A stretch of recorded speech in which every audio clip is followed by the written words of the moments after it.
Assalamualaikum warahmatullahi wabarakatuh and a very good day to you. Okay, so hari ni kita nak sambung kita punya lesson on 4.2 pula which is electromagnetic induction. Can we have current without a power source? Boleh tak kita nak ada current tapi tak ada power source? Okay, before this in chapter 3 kita belajar current tu ialah rate of flow of charge. Maksudnya ada je charge flow baru adanya current. Banyak-banyak charge flow kan, ada current. Macam mana charge nak flow?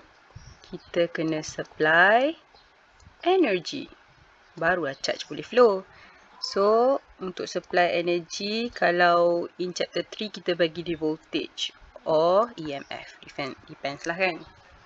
Okay, so now voltage EMF ni daripada power source. Okay, so kalau sekarang ni, kalau tak ada power source, boleh ke kita nak produce current? So jawapan dia boleh. Okay, kita kena buat apa is, first kita kena, okay ni kita ada conductor and then kita kena ada permanent magnet or magnetron magnet lah. Okay, so nak menghasilkan current tanpa ada power supply, kita kena satu move the conductor across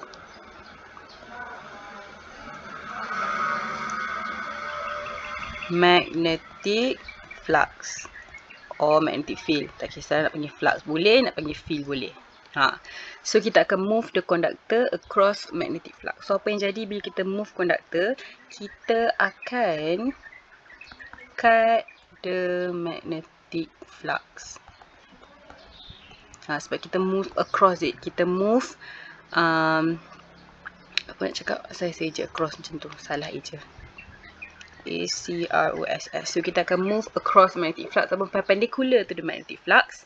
Kita akan cut the magnetic flux. Kita akan potong dia. So bila kita potong, kita akan, this action of cutting the magnetic flux, kita akan induce EMF dalam conductor. Okay, induce EMF means kita akan bagi energy kat dalam conductor. Energy tu akan diberikan kepada elektron untuk flow, kepada charge flow. So akan ada charge flow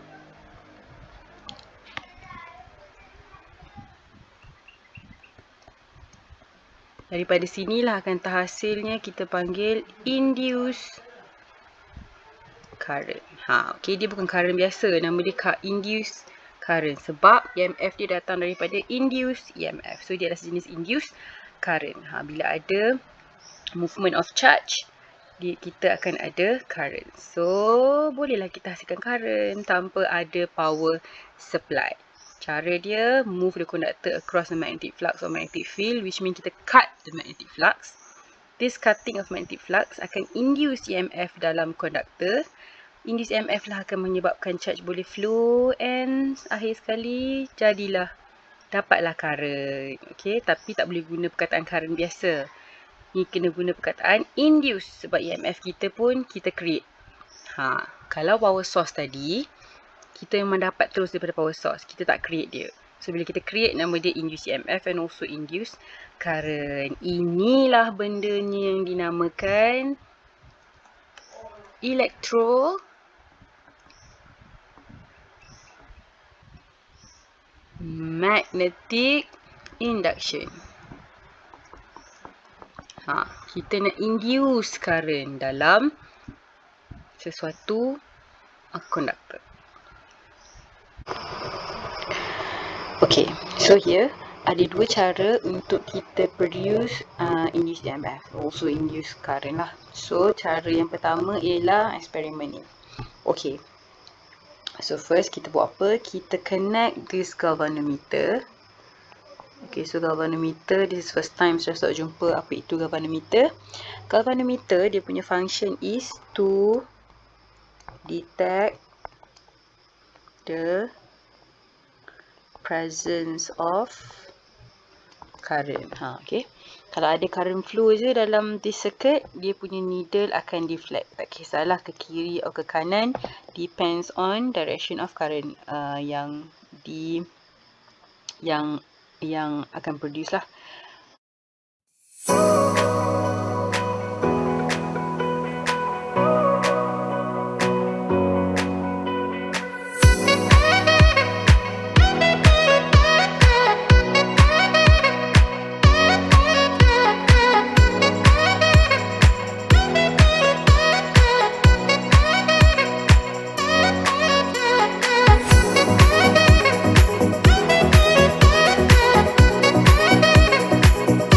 Okay, so apa yang kita buat, kita ambil a conductor, any conductor.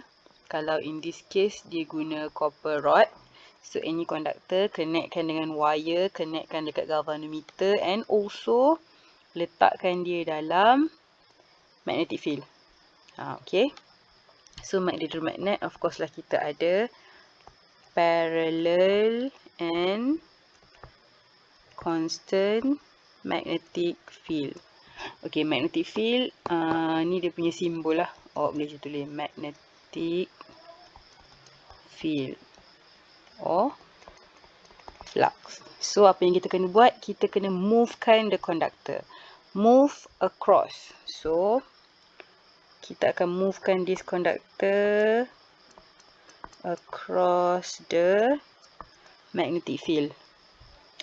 Bila magnetic field kita ke kiri dan ke kanan, kita punya movement of the rod kena ke atas ke bawah. Inilah yang dikira across P or parallel to the magnetic field.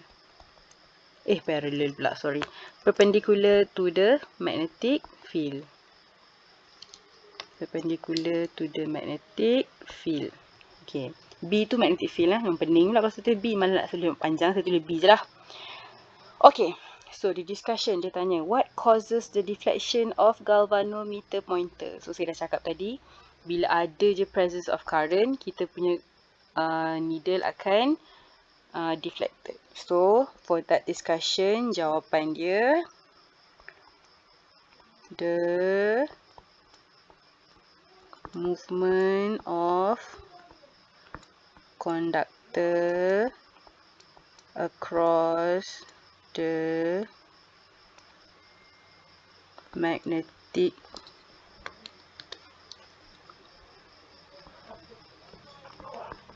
flux cause the magnetic flux to be cut and induce EMF in the conductor. Therefore, current will be induced and flow in the galvanometer. So, this one lah yang akan menyebabkan adanya deflection of the galvanometer because of the induced current. Okay, second, state the direction of the magnetic field between the poles of the magnet. This one is easy, just jawab from north to south. What are the direction of the motion of the copper rod that causes the cutting of magnetic fields? Kita dah cakap tadi, dia kena bergerak across the magnetic field. Okay, tak pun perpendicular to the magnetic field. Explain the condition where a current is produced in the copper rod. So, condition ni tadi apa? Kita move the... ambillah balik ayat ni. Move the conductor across the magnetic flux. Okay, itu dia punya condition. Alright. So, satu, kita boleh move the conductor. Second, benda yang kita boleh buat ialah selain daripada move the conductor. Okay, selain daripada... Sekejap. What happened? Okay, selain daripada kita movekan conductor, kita juga boleh movekan magnet. So, kita guna bar magnet and also conductor kita sekarang bukan lagi seketul wire lah. Kita akan tukar tu solenoid. Tapi dia masihlah sejenis conductor. Therefore, kita gerakkan magnet kita masuk dalam keluar, masuk dalam keluar, masuk dalam keluar. This one will also induce EMF dan current dalam galvanometer. Okay, benda yang sama. So, jawapan dia kat sini, the discussion, sama je lah. Okay. Deflection, move away, move towards. Apa jadi dekat deflection of the galvanometer depends on the current flow. So, bila kita move ke dalam, contohlah kalau galvanometer tu deflect ke kiri, of course bila awak tarik keluar, galvanometer dia akan bertukar arah jugalah. Okay, bila kita tukar je direction of magnet, direction of current pun bertukar, meaning deflection of the galvanometer pun akan bertukar kiri kanan, depends. Okay.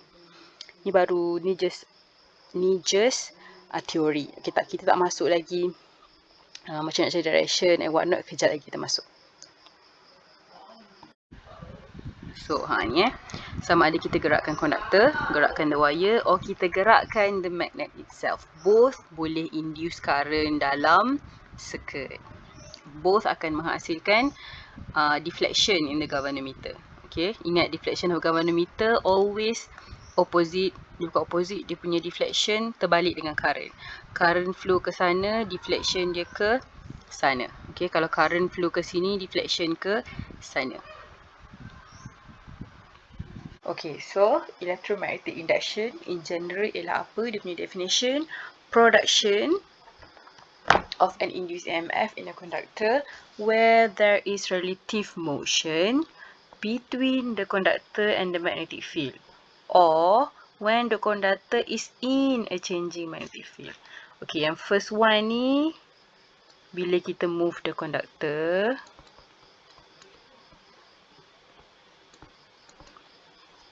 so relative motion lah between conductor and the magnetic field. The second one ni, bila kita move the magnet. Kan tadi ada dua cara untuk hasilkan electromagnetic induction. Okay, apa maksud relative motion? Relative motion ni ada 3 jenis yang boleh berlaku. First, bila satu objek stationary, satu lagi moving, macam kita buat lah kan. Conductor move, magnet stay, tak pun kita move magnet, conductor stay, or kita boleh move both tapi syarat dia kena different velocity. Kalau kita move at the same velocity, tak akan ada relative motion, therefore tak adalah electromagnetic induction. Okay. Okay, so kita ada dua law yang govern electromagnetic induction. Satu nama dia Faraday's law. So Faraday's law ni, dia law on magnitude of the induced EMF. Dia bagi tahu magnitude of induced EMF tu directly proportional to the rate of cutting of magnetic flux. Okay, so maksudnya kalau rate of cutting increase, so kita punya induced EMF pun akan increase, which mean kita punya induced current pun akan increase lah. Okay. So rate of cutting increase, induced EMF increase, induced current pun increase. Okay, tu Faraday law punya statement. Okay. Rate of cutting of magnetic flux ni ada 3 lagi faktor yang boleh affect the rate of cutting of magnetic flux. Okay. So faktor dia apa? Faktor dia ada dalam this experiment. Alright, so the rate of cutting of magnetic flux kita boleh determine by using 3 factor, main factor, which is number of magnet, speed of magnet dengan number of turns of solenoid. Okay. Okay.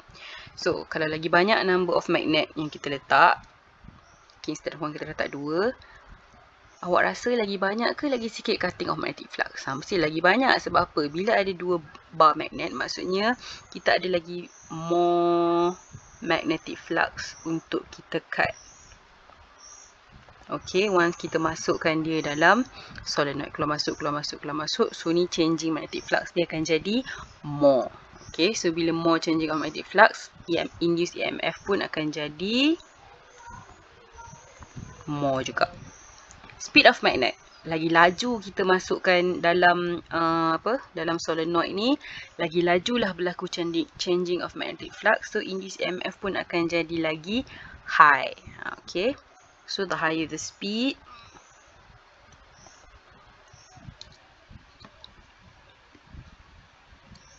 the more the cutting of the magnetic flux,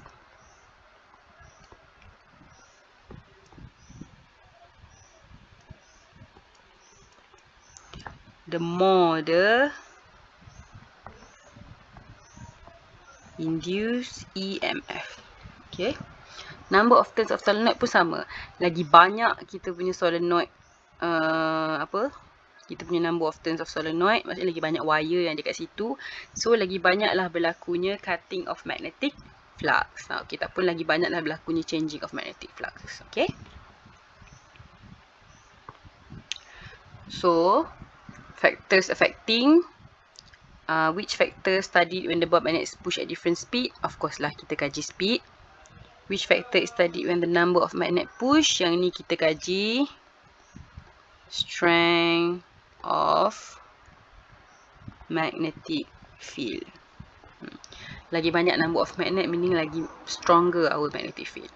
How is magnitude of induced EMF affected by speed of magnet? So dia punya relationship is speed of magnet is directly proportional to the induced EMF. Number of turn pun sama.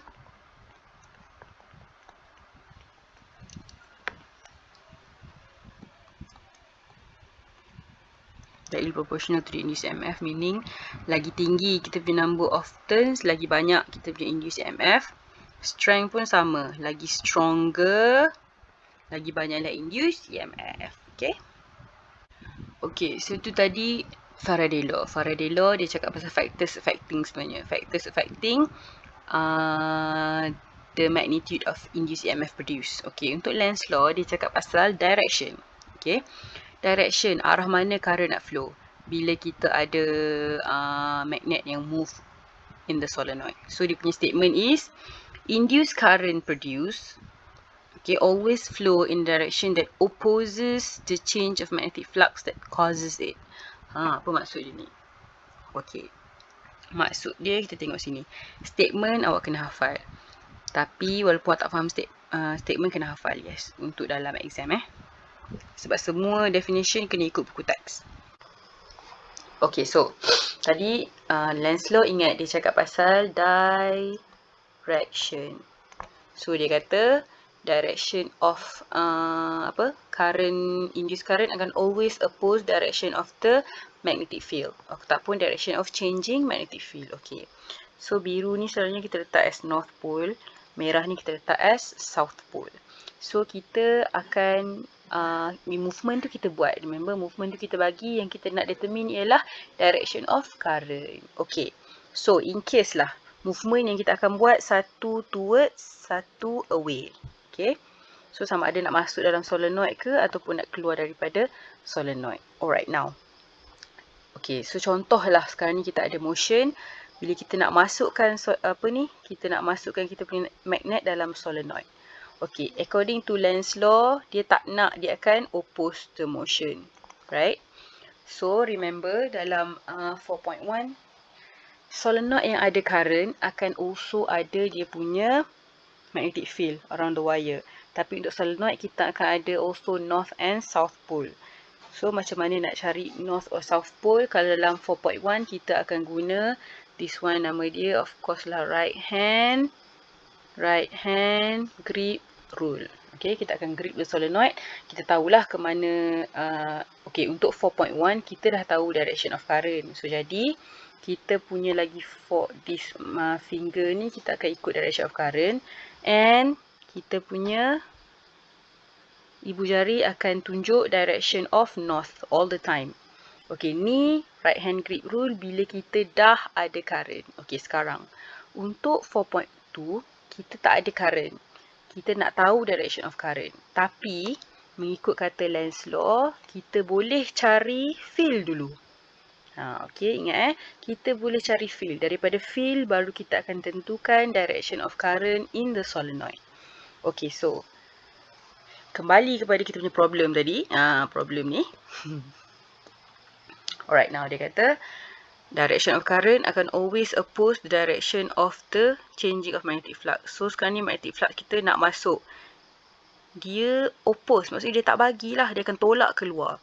Okay, untuk nak tolak keluar, kita akan ada pole, remember, north and south. So agak-agak awak sini north pole ke south pole nak tolak keluar?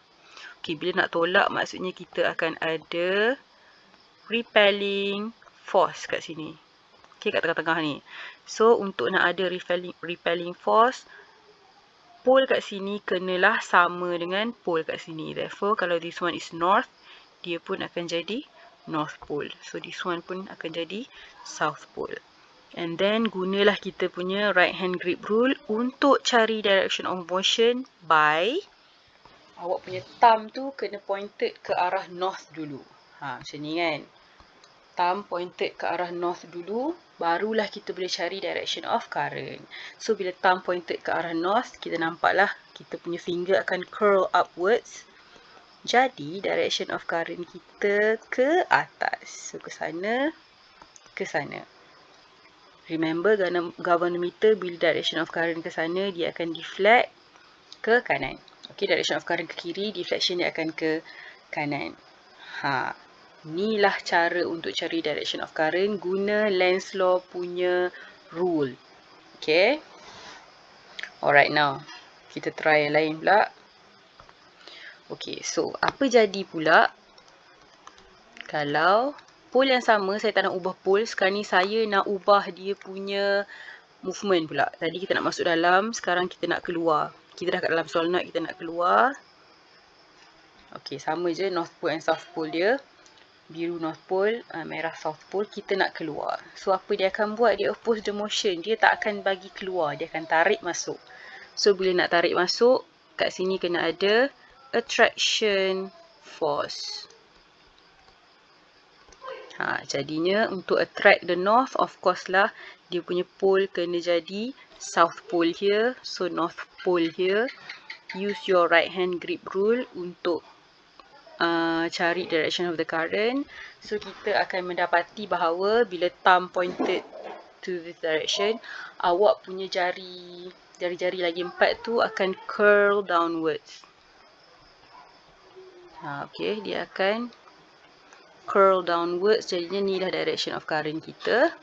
So, current ke sana, galvanometer akan deflect to the left. Alright. Okay, now kita tukar magnet kita pula. Tukar magnet. Saya nak guna south pula dulu. Tak nak guna north. Ni dah guna north. North away. Sorry, ni north towards. Ni north away. Now, let's try south towards. So, bila south towards nak masuk dalam, dia bagi tak? Dia tak akan bagi. Solenoid tak akan bagi. Jadi, dia akan pastikan sini dia punya pole is south. Sini dia punya pole is north. Again, tengah-tengah ni akan ada repelling force. Okay, so guna right hand grip rule, kita akan dapati tangan kita ke bawah lah. Maksudnya dia punya pattern sama je dengan pattern untuk this one. Jadi, awak punya galvanometer akan ke kiri. Okay. So, kalau kita terbalikkan dia, kita nak tarik dia keluar. Sini south, so sini akan jadi south, sini akan jadi nak tarik keluar maksudnya ada attraction lah. Attraction force, dia tak bagi keluar, dia suruh duduk dalam diam-diam. Okay, so ni akan jadi north pole, ni akan jadi south pole. So guna right hand grip rule, kita akan dapat dia punya galvanometer will be deflected to the right. Okay, Lenz's law ni dia macam main tarik tali lah, kau faham tak? Contohlah A suka dekat B kan. Tapi B ni jual mahal. So time A tu suka kat dia, dia tak nak. Dia macam, bye, aku tak nak kau. Konon lah. Lepas tu bila A ni dah move on, barulah dia nak balik kan. Nak tergedik-gedik nak balik kan. Macam tu lah lebih kurang Lenz's law ni. Okay. Main tarik tali. Kau memang kalau saya cakap pasal ni barulah nak faham kan. Kalau tadi cakap tadi tak faham. Okay, siapa-siapa yang pernah kena friendzone ke apa benda tu, bolehlah gunakan this concept, Lenz's law. Okay, dia friendzone kau, tiba-tiba kau pun buat bodoh dia, nanti dia datang nak balik. Biasa tu dunia. Okay. Alright, so ni benda yang sama lah. Dalam buku teks awak tu, yang ni lah dia yang cerita ni. Kan kau tak faham, sebab tu saya terang balik. Kalau tak faham juga, tanya personal So, saya tak tahulah awak faham ke tak ni. Ya, benda ni dia macam quite complicated sikit. So, awak kena buat banyak latihan. Kena buat sendiri. Buat sendiri baru boleh faham. Kalau tengok je, tengok pula. Kalau dengar dan tengok je saya punya video ni tanpa ada apa-apa usaha daripada pihak awak pula, tak tahulah kan. Kalau kau boleh faham, Alhamdulillah lah. Kalau tak boleh faham, itulah caranya. Okay, dah sebelum saya mengarut dengan lebih lanjut. So again, saya nak ingatkan lagi. First, kalau kita nak cari direction of current ni, first kita kena tahu ialah, tak cantik colour ni, jangan nak tukar colour. Kuning lah. Okay. First, of course lah kita kena tahu kita punya pole dulu. Pole of the magnet bar tu. Pole dia apa? North ke south? Okay, dah tahu pole. Dia tak kisah kalau awak punya magnet kat belah kiri ke, belah kanan ke, dia punya rules dia sama. Okay. Cari pole dulu macam mana pun. Okay, so dah tahu dia punya pole. First, and then second, kita kena tahu dia nak move away ke move towards. Kalau dia move towards, of course lah akan ada repelling force. Therefore, barulah kita tahu pole kat sini. Kalau repelling, pole dia kena sama lah. Kalau attraction, pole dia kena berlainan.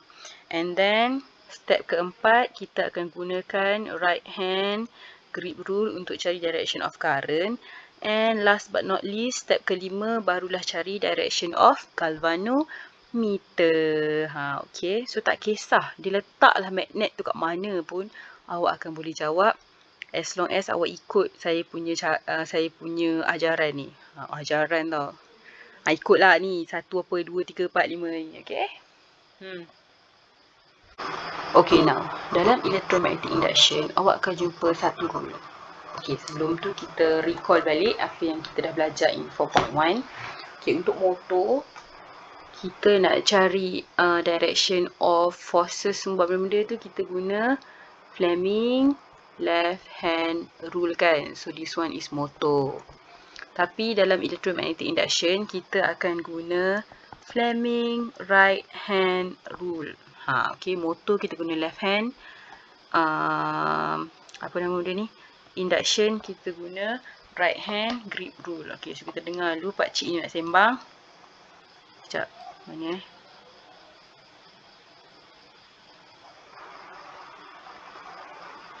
okay. The rule that is used to know the direction of the induced current produced due to the motion of a wire cutting the magnetic field lines of the magnet is known as Fleming's right-hand rule. Even it is not as important as Fleming's left-hand rule of the electric motor, but there is still a chance to take place in an exam. If the first finger points to the direction of the magnetic field from north to south, and the thumb shows the direction of the motion of the wire, then the induced current will be produced in the direction shown by the right hand second finger. Okay, so dia sama je macam Fleming left hand rule. Kita ada 3 jari yang kita guna. Jari ibu. Okay, jari ibu which is our thumb. And then kita punya forefinger dengan kita punya middle finger. Okay, so thumb, kalau dalam motor kita punya thumb signify force kan. Kalau untuk induction, dia signify dia punya movement. Okay, movement of the wire tu atas ke bawah. And then kita punya forefinger sama je dengan motor, signify the magnetic field. And kita punya middle finger signify the current. Okay, benda sama, tak ada yang berubah. Cumanya direction dia je berubah sebabnya satu guna left hand, satu guna right hand. Okay. Kalau contoh, kita ada satu wire yang kita dah tahu dah direction dia kan. Kalau this one, kita moving downwards macam ni. So, awak punya forefinger, magnetic field sama, north to south, tak akan berubah lah magnetic field ni. Okay, so forefinger north to south. And then, kita punya, apa benda tu? Kita punya thumb akan turun bawah, jadi current flow akan saya gunakan lain. So, current flow akan ke depan. Okay.